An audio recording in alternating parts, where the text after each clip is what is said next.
இந்த வீடியோ நான் ஆரம்பிக்கும் போதே 2019 கொஞ்சம் நினைவூட்டி இந்த வீடியோ ஆரம்பிக்கணும்னு நினைக்கிறேன். 2019 பார்த்தீங்கன்னா பிஜேபி என்ன பண்ணாங்க, தேர்தல் தேதி அறிவிக்கப்பட்ட பிறகு 10 நாள் கழித்து முதல் கட்ட வேட்பாளர் பட்டியலை வெளியிட்டாங்க.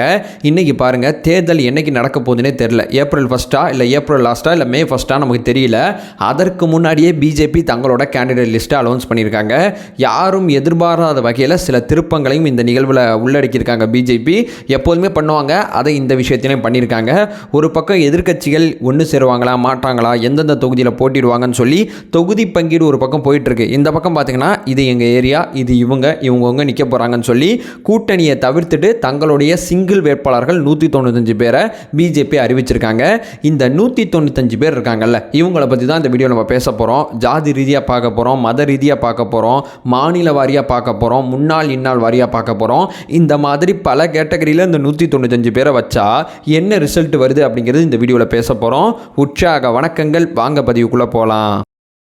மக்களே, மாநில ரீதியாக அந்த விஷயத்தை முதல்ல அணுகலாம்னு நினைக்கிறேன். 16 மாநிலங்கள் இதில் இடம்பெற்றிருக்கு, 2 யூனியன் பிரதேசங்கள் இடம்பெற்றிருக்கு. அதாவது பார்த்தீங்கன்னா வட இந்தியா தென்னிந்தியாவில் இருக்கக்கூடிய தமிழ்நாடு, கர்நாடகா, ஆந்திரா முழுமையாக புறக்கணிக்கப்பட்டிருக்கு. ஏன்னா இங்கெல்லாம் எந்த கூட்டணியோடு சேர போகிறாங்க அப்படிங்கிறது முழுமையாக இன்னும் தீர்க்கமாக முடிவாகாதனால இந்த பகுதியெலாம் விலக்கி வச்சுட்டு 16 மாநிலங்கள் 2 யூனியன் பிரதேசங்கள் உள்ளிட்ட தங்களோட லிஸ்ட்டை பிஜேபி அறிவிச்சிருக்காங்க. இதில் பார்த்தீங்கன்னா கம்ப்ளீட்டாக பிஜேபி எந்தெந்த ஏரியாவில் தங்களோட கேண்டிடேட்டை போட்டிருக்காங்கன்னு சொல்லி கேட்டிங்கன்னா, சத்தீஸ்கரில் 7 அவுட் ஆஃப் 7 அறிவிச்சிட்டாங்க, அருணாச்சல் பிரதேசத்தில் 2 அவுட் ஆஃப் 2 அறிவிச்சிட்டாங்க, கோவாவில் 2 அவுட் ஆஃப் 2 அறிவிச்சாச்சு, திரிபுராவில் 2 அவுட் ஆஃப் 2 அறிவிச்சாச்சு, அந்தமான் நிக்கோபாரில் 1, அந்த 1 யாருன்னு சொல்லியாச்சு, டயூ டாமனில் 1, அந்த 1 யாருன்னு சொல்லியாச்சு. இது போக பார்த்தீங்கன்னா மீத ஏரியாவில் கூட்டணியோட பேச்சுவார்த்தைலாம் பண்ணி முடித்த பிறகு பிஜேபி தங்களோட கேண்டிடேட்டை ஃபைனல் பண்ணி அறிவிப்பாங்க அப்படிங்கிற விஷயத்தை சொல்லியிருக்காங்க. இதை எப்போ அறிவிப்பாங்கன்னு சொல்லி கேட்டிங்கன்னா, மார்ச் 10 ஒரு லிஸ்ட்டு வரும்னு சொல்கிறாங்க, மார்ச் 21 ஒரு லிஸ்ட் வரும்னு சொல்றாங்க. கூடிய சீக்கிரம் இந்த மார்ச்சுக்குள்ள முன்ன பின்ன எங்களோட லிஸ்ட் அத்தனையுமே நாங்கள் வெளியிட்டுருவோம் அப்படிங்கிற விஷயத்தை பிஜேபியோட தேசிய பொதுச் செயலாளர் இந்த நிகழ்வு நடக்கும்போது சில தகவல்களை சொன்னதா மீடியாவில் அந்த தகவலை பெரிய லெவலில் பரப்பிட்டு இருக்காங்க.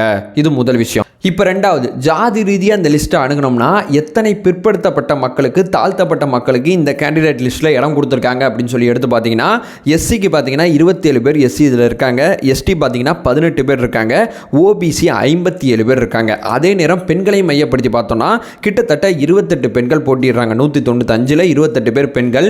இந்த 28 பெண்கள் அப்படிங்கிறது பிஜேபி என்ன சொன்னாங்கன்னா, முன்னாடி பெரிய லெவலில் பேசும்போது எங்களோட கேண்டிடேட் லிஸ்ட்டில் ஒரு பகுதி பெண்ணுக்கு நாங்கள் ஒதுக்கிடுவோம் அப்படிங்கிற விஷயத்தை சொன்னாங்க. பட் இந்த லிஸ்ட்டில் பார்த்தீங்கன்னா 15% கூட பெண்கள் கிடையாது, 100ல் 15 கூட பெண்கள் கிடையாது. அப்படிங்கிற அந்த விஷயத்தை நான் குறைபாடாக வைக்க விரும்பல. அடுத்தடுத்த லிஸ்ட்டில் இந்த விஷயத்தை நேர்படுத்துவாங்க, சரிப்படுத்துவாங்க அப்படிங்கிறத இங்கே நான் பதிவு செய்ய விரும்புகிறேன். ஜாதி ரீதியாக அதே நேரம் பாலின ரீதியாக பார்க்கும்போது இந்த லிஸ்ட்டில் பார்த்தீங்கன்னா பிற்படுத்தப்பட்ட மக்களுக்கு பெரிய லெவலில் முக்கியத்துவம் கொடுக்கப்பட்டிருக்கு அப்படிங்கிறது இந்த லிஸ்ட்டில் இருக்கக்கூடிய கேட்டகரியை வச்சு அனலைஸ் பண்ணும்போது நமக்கு கிடைச்ச தகவலாக இருக்குது. அதே நேரம் மத ரீதியாக அணுகணும்னு சொல்லி பார்த்தீங்கன்னா 195 பேரில் ஒரே ஒரு முஸ்லீம் கேண்டிடேட் இருக்காங்க. அந்த ஒரே ஒரு முஸ்லீம் கேண்டிடேட் கேரளாவில் போட்டிடுறாங்க. இந்த முஸ்லீம் கேண்டிடேட்னு பார்த்தீங்கன்னா டோட்டல் லிஸ்ட்டில் ஒரே ஒருத்தவங்க மட்டும்தான் இருக்காங்க அப்படிங்கிற விஷயத்தை இங்கே நான் பதிவு செய்ய விரும்புகிறேன். அடுத்ததாக பார்த்தீங்கன்னா முன்னாள் இந்நாள், இந்த கேட்டகரியில் தாங்க அரசியலில் நிறைய சண்டை வரும். முன்னாடி நான் இருந்தேன், எனக்கு இப்போ கொடுக்கல, அவர் கொடுக்கல, இவர் கொடுக்கலன்னு சொல்லி பிரச்சனைகள் இந்த முன்னாள் இந்நாள் கேட்டகரியில் தான் ரொம்ப நிறையா வரும். இதில் பார்த்தீங்கன்னா பிரதமர் நரேந்திர மோடிக்கு இன்னைக்கு கடைசியாக தங்களோட அமைச்சரவையை பிரதமர் நரேந்திர மோடி கூட்டுறாங்க. இந்த அமைச்சரவையில் இருக்கக்கூடிய 34 பேருக்கு மீண்டும் வாய்ப்பு கொடுக்கப்பட்டிருக்கு. இதில் முன்னாடி அமைச்சராக இருந்து இப்போ அமைச்சராக இருக்காத 2 பேருக்கு வாய்ப்பு வழங்கப்பட்டிருக்கு. அதே நேரம் 2 முன்னாள் முதல்வர் வேட்பாளர்களை மத்திய பிரதேசத்தில் இருந்த ஒருத்தரையும் திரிபுராவில் இருந்த ஒருத்தரையும் இங்கே தேசிய அரசியலுக்கு கூட்டு வந்திருக்காங்க. ஏன்னா இப்போ சமீபத்தில் நடந்த எலெக்ஷனில் யாரும் எதிர்பார்க்காத வண்ணம் 3 முதல்வர் வேட்பாளரை பிஜேபி சூஸ் பண்ணிச்சு. அங்கே பிஜேபி காம்ப்ரமைஸாக என்ன பண்ணாங்கன்னா, தேசிய அரசியலுக்கு சவுகான் அவர்களை கூட்டலாம் அப்படிங்கிற மாதிரி தேசிய அரசியல் அவருக்கு கொடுக்கப்படும் அப்படிங்கிறது பெரிய லெவலில் சொல்லப்பட்டுச்சு. அதே மாதிரி முன்னாள் முதல்வராக இருந்த 2 பேரை தேசிய அரசியலுக்கு கூப்பிட்டுருக்காங்க.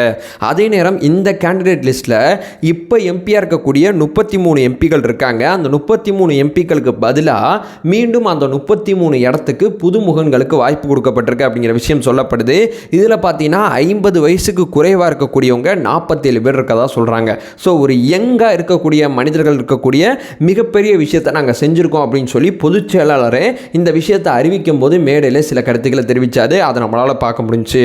ஸோ டோட்டலாக பார்த்தீங்கன்னா ஜாதி ரீதியாக பிற்படுத்தப்பட்ட மக்களுக்கு முக்கியத்துவம் கொடுக்கப்பட்டிருக்கு, மத ரீதியாக ஒரு முஸ்லீம் கேண்டிடேட் இருக்காங்க, கிறிஸ்துவ கேண்டிடேட்டும் சில பேர் இருக்காங்க அப்படிங்கிறது என் நினைவுக்கு இருக்குது. ஆனால் உறுதியாக என்னால் சொல்ல முடியல. மூணாவது பார்த்தீங்கன்னா மாநில ரீதியாக இப்படிலாம் பிரித்து கொடுத்துருக்காங்க. முன்னாள் இந்நாள் கேட்டகரியில் இந்த லிஸ்ட்டானது இப்படி அமைஞ்சிருக்கு. இதுதான் இந்த வீடியோவில் பதிவு செய்யணும்னு நினைக்கிறேன். இது சார்ந்த உங்களோட கருத்துக்களை இந்த வீடியோ கீழே கமெண்ட் பண்ணுங்கள். நம்ம சேனலை ஃபர்தராக ஃபாலோ பண்ணிங்கன்னா பொலிட்டிக்கல் ரீதியாக பல்வேறு விஷயங்களை பற்றி நம்ம பேசிகிட்டு இருக்கோம். தொடர்ந்து இணைந்திருங்கள். நம்ம நிறைய விஷயங்களை பேச வேண்டியது இருக்குது.